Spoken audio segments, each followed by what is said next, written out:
জামাত NCP ১১ দলীয় জোট সারা বাংলাদেশের ৬৪ জেলায় ভয়ঙ্কর ঘটনা ঘটানোর পরিকল্পনা গ্রহণ করছে।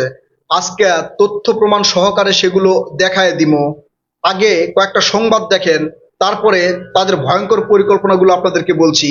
এই যে দেখেন, প্রথম আলো পত্রিকায় সাতকানিয়া লোহাগড়ায় বিএনপি নেতাকর্মীদের বাড়িতে হামলা ভাঙচুর, ইউনো অপসারণের দাবি তোলা হয়েছে।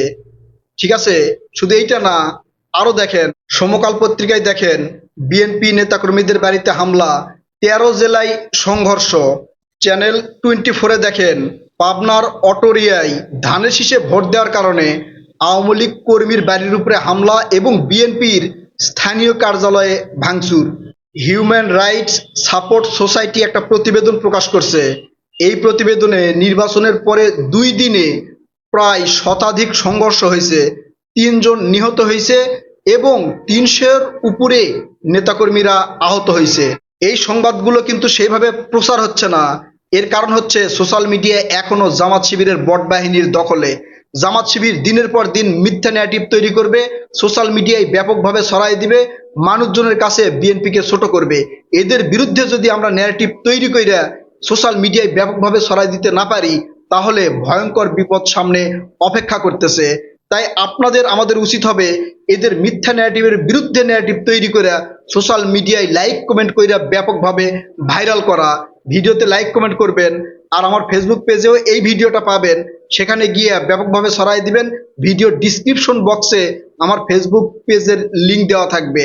সারা বাংলাদেশের বিভিন্ন জেলায় যখন এই ধরনের সহিংসতা হামলার অভিযোগ আসতেছে, তখন নিজেদেরকে ধোয়া তুলসীর পাতা বানানোর জন্য জামাত শিবির আজকে বায়তুল মোকাররম মসজিদের ২ নম্বর গেটে বিক্ষোভ মিছিল করছে।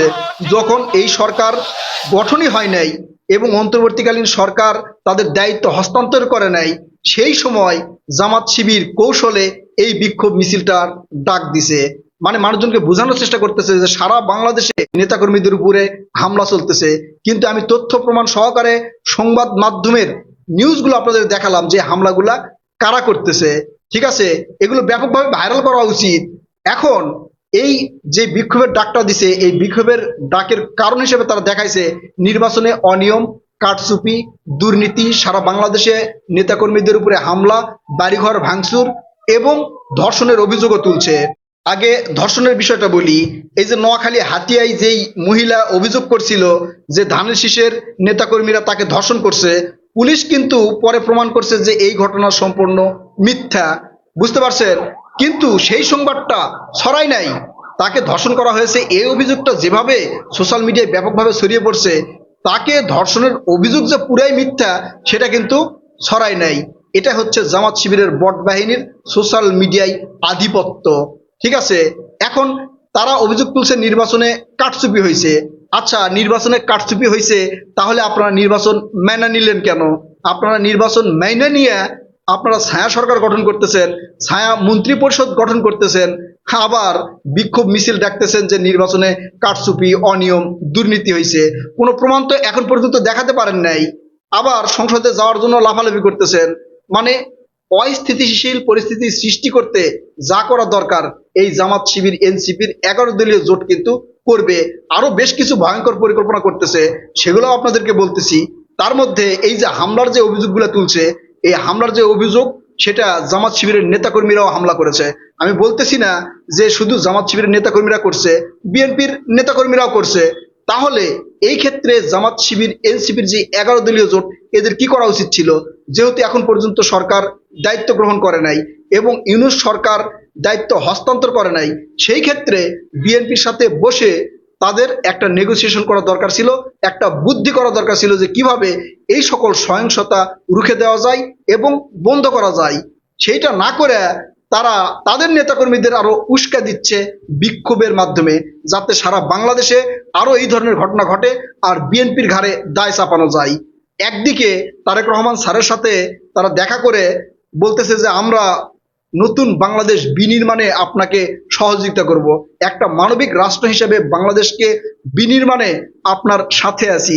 অপরদিকে বিভিন্ন ধরনের ঘটনা নিজেরাই ঘটিয়ে তারা বিএনপির উপরে দোষ চাপাচ্ছে। বুঝতে পারছেন তাদের মহাপরিকল্পনাগুলো কি কি? আরো আছে, সবচেয়ে মারাত্মক যে ঘটনাগুলা, তার মধ্যে বেশি মারাত্মক এবং ভয়াবহ যেগুলো সোশ্যাল মিডিয়া এবং গণমাধ্যমে খায়, সেটা হচ্ছে ধর্ষণের অভিযোগ। আপনারা দেখছেন শেখ হাসিনার সময় অন্যান্য খুন গুম এগুলোর যদি মানে নিউজগুলো ভাইরাল না হতো, ধর্ষণের নিউজগুলো কিন্তু ব্যাপক ভাইরাল হতো।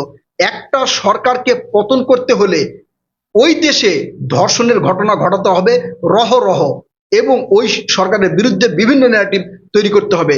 এই জামাত শিবির কিন্তু সেই পরিকল্পনায় গ্রহণ করছে। তার জ্বলন্ত প্রমাণ হচ্ছে নোয়াখালীর হাতিয়ায়। তিনি প্রথমে ডাক্তারের কাছে গেছে যে তিনি আহত হয়েছেন, আহতের সেবা নিচ্ছে ডাক্তার, আহত হওয়ার চিকিৎসা করতেছে।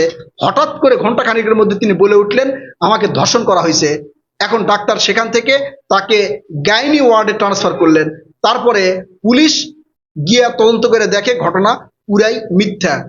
এই মিথ্যা ঘটনা কিন্তু প্রচার হয় নাই, ধর্ষণের ঘটনায় ব্যাপকভাবে প্রচার হয়েছে।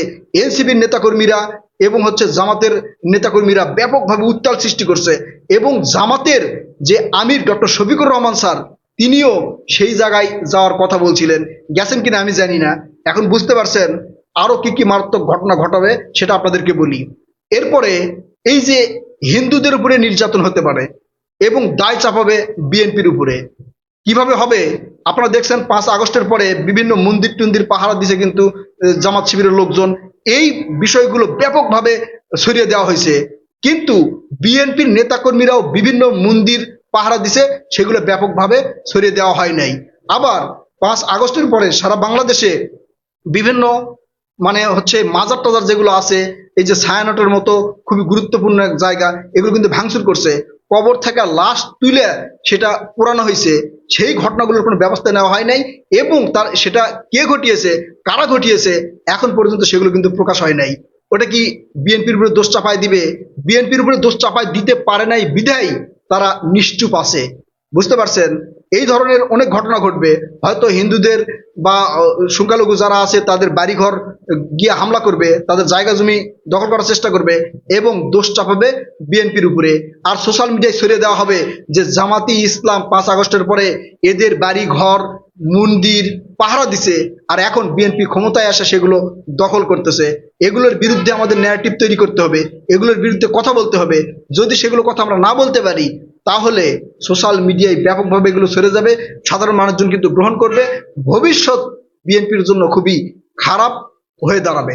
এই জন্য আমার আপনার সবার উচিত, যদি কোনো ঘটনা ঘটে সেই ঘটনার দ্রুত সত্যতা প্রমাণ করে সেগুলো ছড়িয়ে দেওয়া। হয়তো একটা পত্রিকার মাধ্যমে প্রথমে ছড়িয়ে পড়বে বা বিভিন্ন গণমাধ্যমে ছড়িয়ে পড়বে যে এই ঘটনা ঘটেছে, সেটা ব্যাপক ভাইরাল হবে, কিন্তু ওই ঘটনার পিছনে কে সেই কারণটা কিন্তু পরে আসবে। পরে আসলে সেটা কিন্তু ব্যাপকভাবে ভাইরাল হতে দিবে না জামাত শিবিরের বট বাহিনী। এদিক থেকে সাবধান থাকতে হবে, আমাদের অ্যাক্টিভ থাকতে হবে। শুধু সোশ্যাল মিডিয়ায় না, সব জায়গায় আমাদের অ্যাক্টিভ থাকতে হবে, বিভিন্ন প্ল্যাটফর্মে আমাদের অ্যাক্টিভ থাকতে হবে, এমনকি টিকটকে অ্যাক্টিভ থাকতে হবে। যেখানে এইভাবে গুজব ছড়াতে পারে জামাত শিবিরের বট বাহিনী, সেখানে আমাদের অবস্থান গ্রহণ করতে হবে। প্রিয় দর্শক, এই পুরো সামগ্রিক বিষয় নিয়ে আপনারা আপনাদের মূল্যবান মতামত কমেন্ট করে জানাবেন। কথা হবে নতুন কোনো ভিডিওতে ইনশাল্লাহ। ততক্ষণ পর্যন্ত ভালো থাকবেন। আল্লাহ হাফেজ।